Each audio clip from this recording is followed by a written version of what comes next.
Okay, these are your notes on section 8.4 and 8.5, and it talks about rectangles. Now, a rectangle, the definition for a rectangle is a parallelogram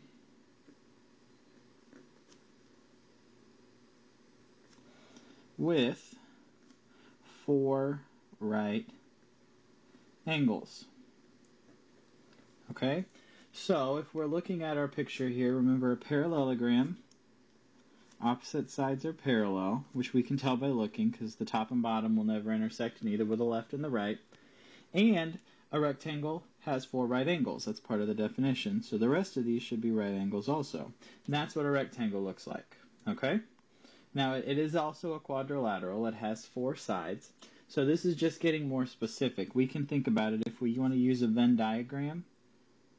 This would be our quadrilaterals, that large circle.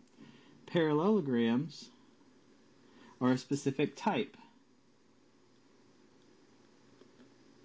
of quadrilaterals. And then a rectangle is a specific type of parallelogram, so it fits farther into that circle. So that's how this would look visually if we were talking about these shapes, the groups of these shapes, okay? Now we're going to list out the things that a rectangle has. Now, the first 4 we'll talk about. You've seen these before, and I'll tell you why here in a second. The first one, opposite, congruent sides. Alright? So the sides across from each other are going to be congruent. Opposite angles are congruent.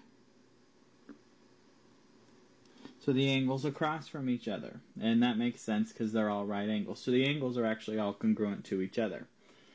The third one, consecutive angles are supplementary. Okay?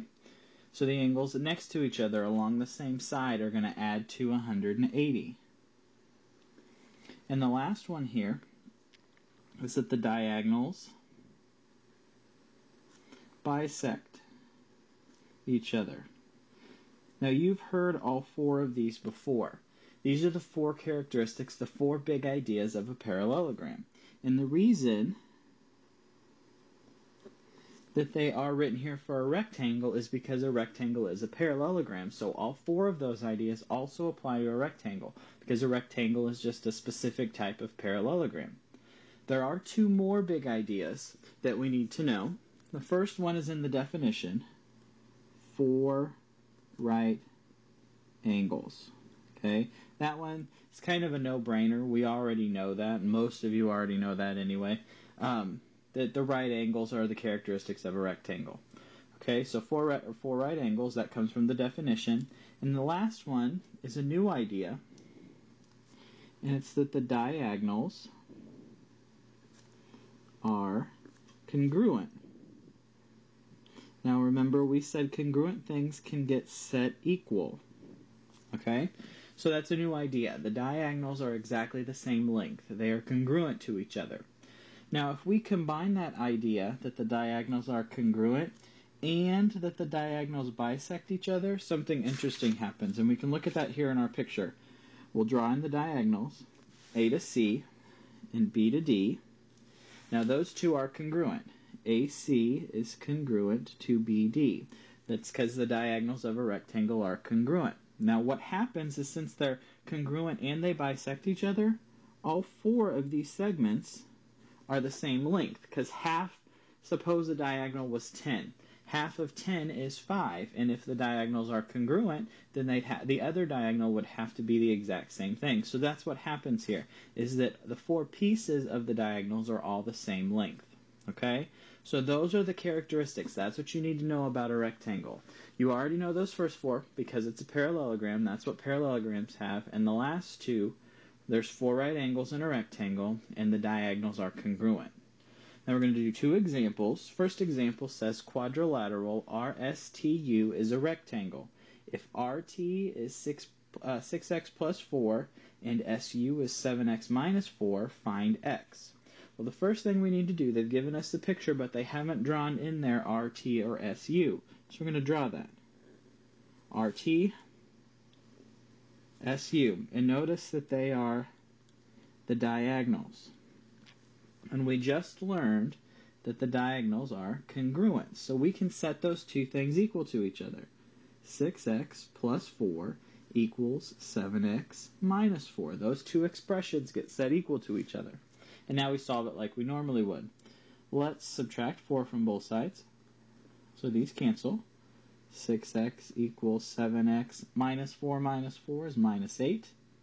Subtract 7x from both sides. 6x minus 7x is negative x equals negative 8. Divide by negative 1.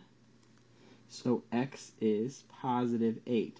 Now, it tells us to just find x, so we can stop here. If it did want us to find the actual length of the diagonal, we'd have to plug x back in and figure out how long the diagonal is, but it just asks us to find x, so we can stop.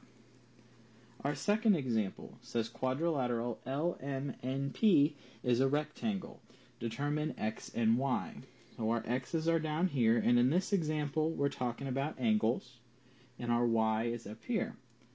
Now, we know that a rectangle has 4 right angles. That's in its definition. So this angle here is a right angle.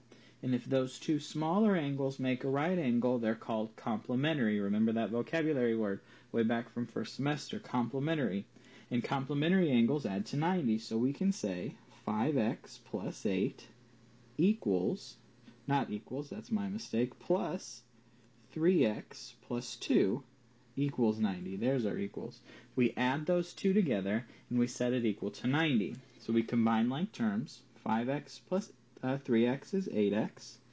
8 plus 2 is 10 equals 90. Subtract 10.